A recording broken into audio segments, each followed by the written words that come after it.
Hi hello friend, दोस्तों मैं हूं फ्रेंड एमएल परमार और स्वागत करता हूं YouTube channel maths trick bye Parmar sir. तो दोस्तों आज अपन सीखने वाले एरिया यानी क्षेत्रफल। तो त्रिभुज, आयत, वर्ग और वृत्त, इन सब के क्षेत्रफल कैसे निकालते हैं और इनकी क्या क्या दूरियां होती है। तो आइए पूरे टॉपिक पे अपन चर्चा करने वाले हैं, है ना। तो बात कर लेते हैं दोस्तों। सबसे पहले हम वृत्त की बात कर लेते हैं। वृत्त के क्षेत्रफल की बात कर लेते हैं। सबसे पहले अपन वृत्त की बात करते हैं। तो वृत्त दोस्तों, ये वृत्त, इसको बोलते हैं वृत्त, ठीक है। अब वृत्त में क्या होता है क्या नहीं होता पूरा बताऊंगा। देखो तो दोस्तों, अगर वीडियो लास्ट तक देखते रहिए। अगर अच्छा लगे लाइक करें, चैनल को सब्सक्राइब जरूर कीजिए। देखिए यहाँ तो होता है इसका मूल बिंदु, वो क्या बोलते हैं इसको, मूल बिंदु। और मूल बिंदु से यहाँ तक की जो दूरी है इसको बोलते हैं त्रिज्या। क्या बोलते हैं इसको, त्रिज्या। बिल्कुल बेसिक से सीखिएगा। और ये जो दूरी होती है इसकी परिधि होती है। इसको क्या बोलते हैं, इसको परिधि, है। और यहाँ से ये होती है इसकी जीवा। ए बी क्या है, इसमें जीवा है। देखो ये इसको जीवा है और मूल बिंदु से एक लंब डाला जाता है। ये इसकी त्रिज्या होती है। यहाँ होता है 90 अंश का कोण। तो इन सभी बातों पे चर्चा करने वाला है। वीडियो लास्ट तक देखते रहिएगा। देखिए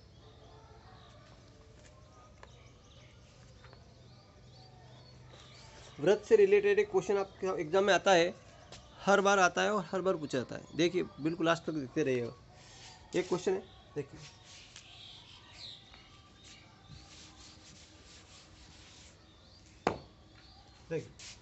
प्रश्न कह रहा है कि एक पहिया जिसकी 88 किलोमीटर दूरी तय करने में 400 चक्कर लगाता है, 4000 चक्कर लगाता है।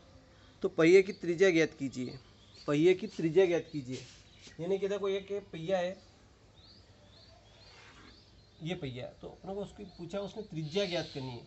यानी कि ये जो आर बराबर है ना, ये अपनों को ज्ञात करना है। आर बराबर अपनों को ज्ञात करना है। किसने कहा कि 88 किलोमीटर दूरी तय करने में 4000 चक्कर लगाता है। देखो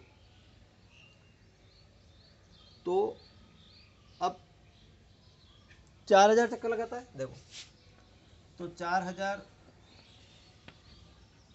चक्कर में चली गई दूरी,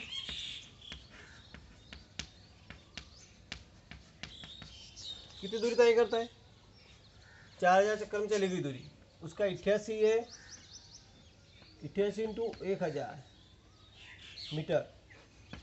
ये क्या किलोमीटर को मीटर में बना लिया अपने ने। 88 इंटू 1000 मीटर, वो किलोमीटर में था, उसको 1000 गुणा करेंगे तो क्या बन जाएगा, मीटर बन जाएगा। अब दोस्तों आगे क्या होता है, एक चक्कर में चलेगी दूरी।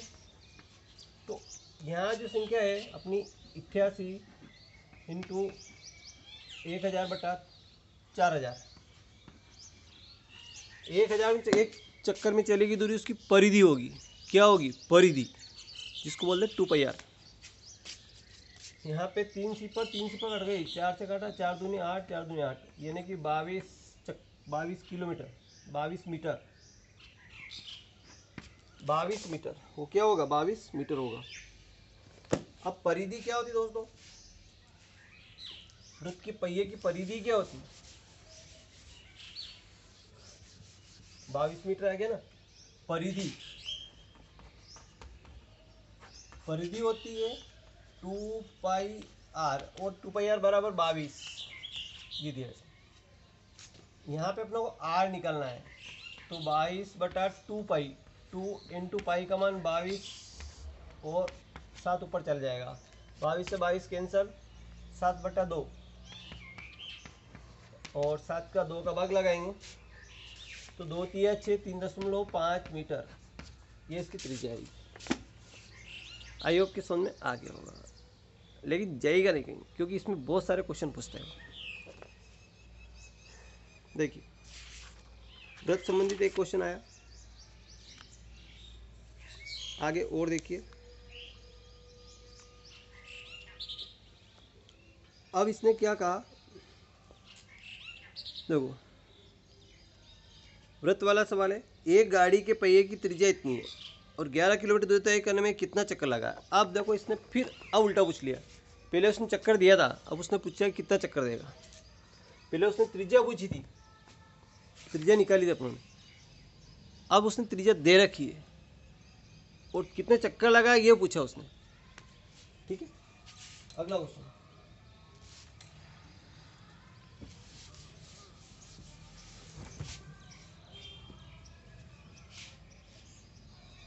दूसरा क्वेश्चन देखिए, ये अपना गाड़ी का एक पहिया है और ये इसकी त्रिज्या दे रखी है उसने 0.25 मीटर दे रखी है। वो कह रहा 11 किलोमीटर दूरी तय करने में कितना चक्कर लगाएगा। 11 किलोमीटर, देखो कितने चक्कर लगाएगा। तो एक चक्कर में चली गई दूरी, देखो 11 चक्कर में चली गई दूरी 11 किलोमीटर। हाँ, एक चक्कर में चली गई दूरी क्या होगी दोस्तों उसकी 2πr। एक चक्कर में चली गई दूरी 2πr। और 2 का मतलब क्या होता है, त्रिज्या दे रखी है उसने तो निकाल लो। 2 इंटू पाई का मान 22/7 इंटू त्रिज्या दे रखी 0.25। दशमलव का एक और 2 सिपरी आ जाएगी, हटा दिया अपने दशमलव। ठीक है, 25 से काटा 25 चौके 100, 2 से काटा 2 दूनी 4, 2 से काटा 11, 11/2, 11/7 मीटर। एक चक्कर में चली गई दूरी। ठीक है, एक चक्कर में चली गई दूरी और वो 7, अब 11 किलोमीटर में कितनी दूरी तय कर, कितने चक्कर लगाएगी। अब देखो एक चक्कर चली गई दूरी आ गई अपनी 11/7।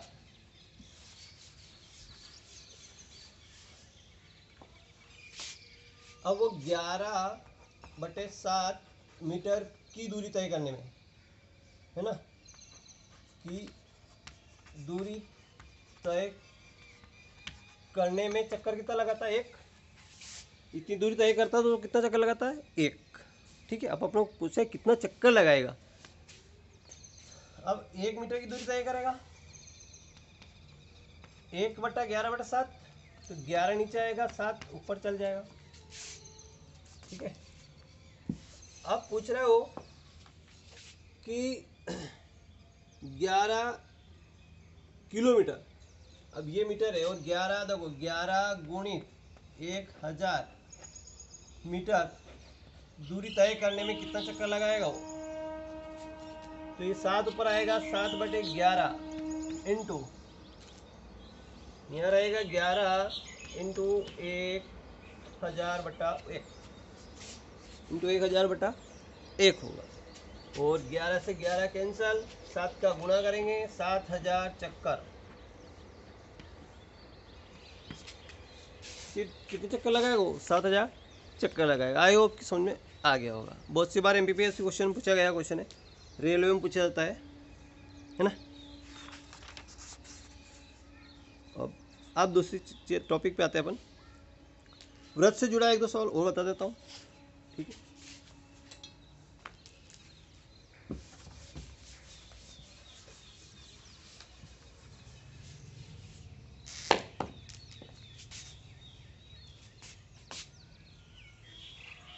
ये अपना एक व्रत है,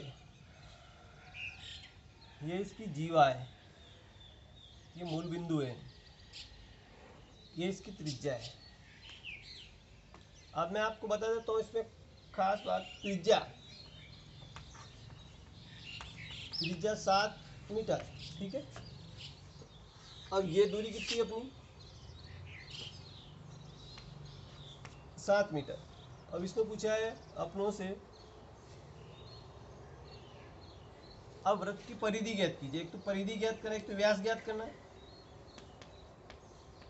व्यास बराबर होता है 2r, तो 2 तो सूत्र का ऐसे ही, इंटू r का मतलब 7 बराबर 7 दूनी 14 मीटर। फिर आती है इसकी परिधि। परिधि निकालना तो होती है 2πr, और 2 इंटू पाई का मान 22/7 इंटू r का मान त्रिज्या अपने पास 7 आ गई। 7 से 7 कैंसर, 22 दूनी 44। ठीक है। अब आता है इसका क्षेत्रफल।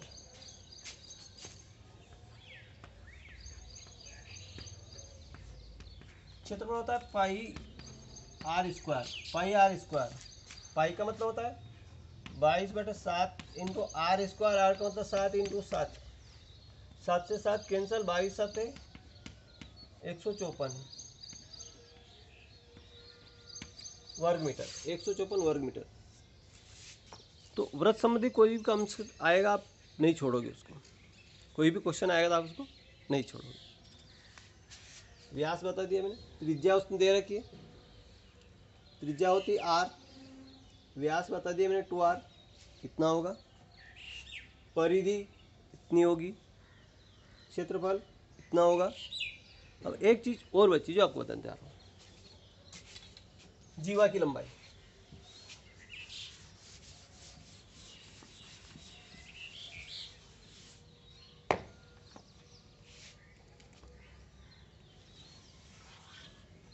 ये इसका केंद्र है, ये इसकी जीवा है, और ये एक लंब डाला गया। अब ये दूरी मान लीजिए कि 10 है ना, और ये मान लीजिए कि 6 है। तो O से M तक लंब डाला AB, तो यहाँ जीवा AB की लंबाई ज्ञात करना अपने को, ये पूछा है इसने, AB की लंबाई क्या होगी, जीवा की लंबाई ये पूछा है इसने। और एक और बता दो आपको, वृत्त की सबसे बड़ी जीवा होती है उसका व्यास। वृत्त की सबसे बड़ी जीवा कौन सी होती है, उसका व्यास होता है। अब दोस्तों ये तो 10 दे रखी है, 6 दे रखी, यहाँ बनता है कोण 90 अंश का। यहाँ लगा है पाइथागोरस प्रमेय, पाइथागोरस प्रमेय, और वो होता है कर्ण का स्क्वायर बराबर आधार का स्क्वायर धन लंब का स्क्वायर। और कर्ण इसमें ये इसको बोलते हैं कर्ण, इस वाले को कर्ण बोलते हैं। तो 10 का स्क्वायर आधार, ये आधार ज्ञात करना है अपनों को, यहाँ से दूरी ज्ञात करनी है। तो ये मान लो कि x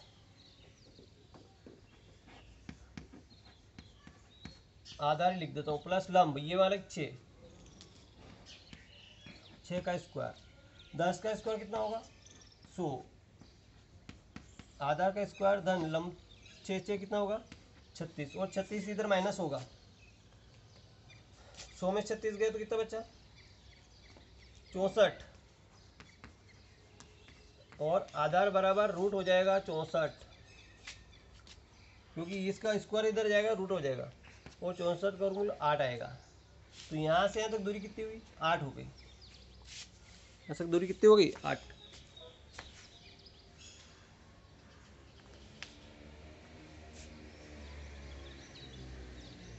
आधार 6, हाँ इसके नीचे नहीं दिख रहे हैं ना, इसी ध्यान रखना है ना। तो यहाँ से यहाँ तक 6 हो गया, 8 हो गया, तो इसकी दुगनी दूरी का ए बी बराबर क्या होगा, ए बी बराबर 2am, और 2 इंटू 8, 8 दूनी 16 मीटर। जीवा की लंबाई कितनी होगी दोस्तों उसकी 16 मीटर होगी। तो ये आपकी ये चीज़ भी आपको समझ आ गई, ठीक है। बढ़ते हैं अब अगला टॉपिक की ओर।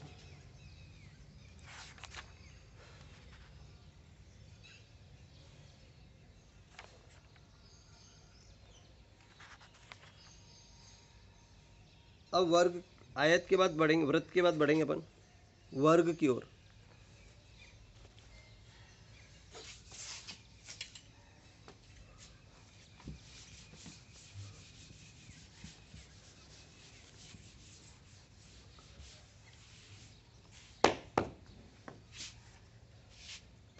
अब बढ़ते हैं आयताकार की ओर। आयताकार भूखंड की लंबाई 40 मीटर, 30 मीटर चौड़ाई है, क्षेत्रफल ज्ञात कीजिए और विकर्ण की लंबाई भी ज्ञात कीजिए। देखो ये एक आयत है, भूखंड यानी जमीन का टुकड़ा है। तो इसने क्या कहा कि इसकी लंबाई तो 40 मीटर और चौड़ाई इसकी 30 मीटर, जैसो A B C D। और एडी इसका ये ज्ञात करना अपने को विकर्ण।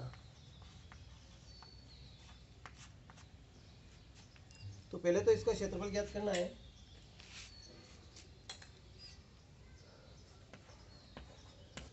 क्षेत्रफल आयत, आयत का क्षेत्रफल बराबर होता है दोस्तों लंबाई इंटू चौड़ाई।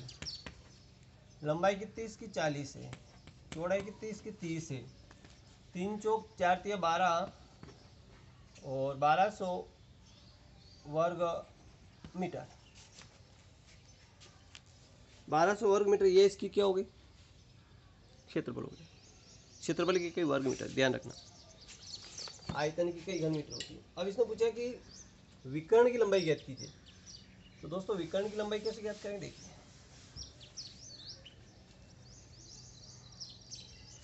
यहाँ आता है इसका समकोण त्रिभुज 90 अंश का, और ये आधार हो गया, ये लंब हो गया, कर्ण हो गया, ये क्या हो गया इसका कर्ण हो गया। तो कर्ण का स्क्वायर बराबर होता है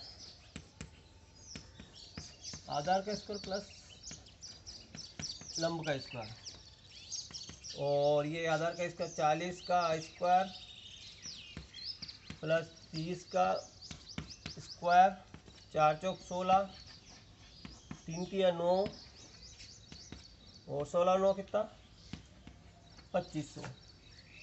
और अपनों को यहाँ कर्ण ज्ञात करना, तो इसका वर्ग घटाएंगे तो इधर लगा देंगे रूट, ठीक है, सामने पे रूट लग जाएगा। और इसको घटाएंगे तो इसका वर्गमूल लेंगे कितना आएगा 25। तो इसकी विकर्ण की लंबाई कितनी होगी दोस्तों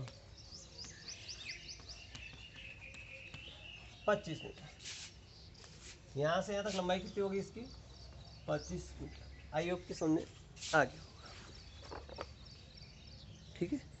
एग्जामिनर, ये तो एक सिंपल क्वेश्चन है, एग्जामिनर कैसे भी घुमा फिरा पूछ सकता है, ठीक है, ध्यान रखना।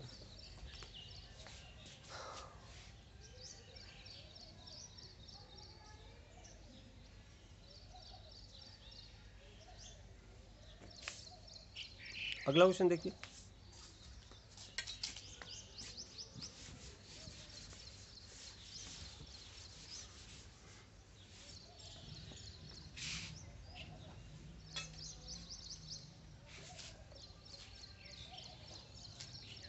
एक आयत की लंबाई 15 मीटर, विकर्ण की लंबाई 17 मीटर, इसका क्षेत्रफल ज्ञात कीजिए। अब इसने उल्टा दे दिया, देखो इसने दिया ये एक आयत दिया, इसने विकर्ण दे रखा, देखो सी और डी, इसने एक विकर्ण की लंबाई दे रखी, इसने विकर्ण की लंबाई 15 मीटर, यहाँ से विकर्ण दे रखा इसने 15 सेंटीमीटर, लंबाई 15 सेंटीमीटर, और ये लंबाई दे रखी उसने सेंटीमीटर। तो अब चौड़ाई हमने ये अपने को ज्ञात करना है, यहाँ से यहाँ तक दूरी, तभी तो क्षेत्रफल निकलेगा। तो ये दूरी होगी इसकी लंब, ये यहाँ से यहाँ तक, और ये अपनों को ज्ञात करना है। ये आधार हो गया, लंब हो गया, कर्ण हो गया। तो वही पाइथागोरस प्रमेय लगाएंगे।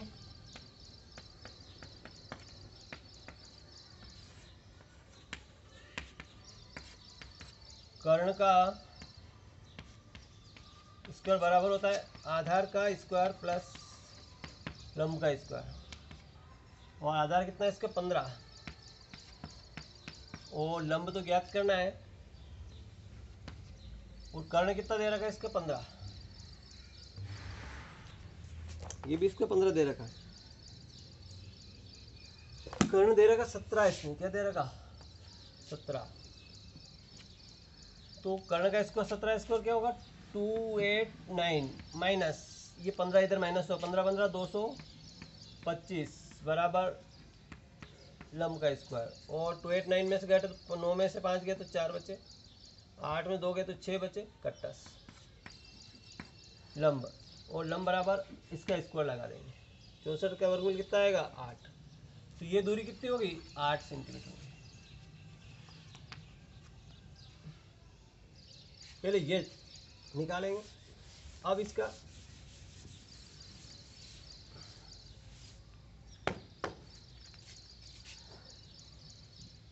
क्षेत्रफल निकालना। लंबाई इंटू चौड़ाई, लंबाई कितनी होगी इसकी 15 और चौड़ाई कितनी होगी 8, 15 8 120 वर्ग सेंटीमीटर। तो 120 वर्ग सेंटीमीटर।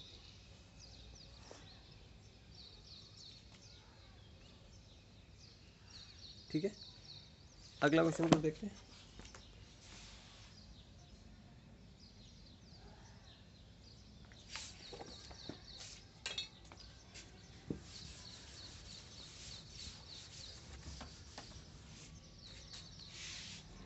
अगला क्वेश्चन देखिए, एक कमरा 20 मीटर लंबा 15 मीटर चौड़ा, ये कमरा है। मेरी pain is coming. Thank you दोस्तों, मिलते हैं नेक्स्ट वीडियो।